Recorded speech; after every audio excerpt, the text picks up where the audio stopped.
Hey everyone, Maddie Champa here with Golden Valley Park and Rec, bringing you today's home rec activity. I'm sure some of you are missing doing your favorite activities, but that doesn't need to be the case because you can do a lot of them from home. So today we are actually going to be bowling. All you're going to need is something to act as pins, whether you use markers, crayons, toys, or cans, anything like that.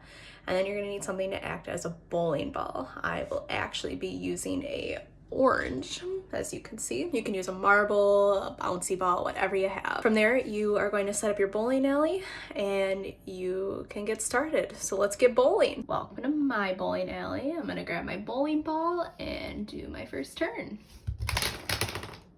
Now, just like regular bowling, you would have another turn, so clear the pins and bowl again. Have fun with it. You can either move the ball back if you want more of a challenge, or even add more pins if you feel like it.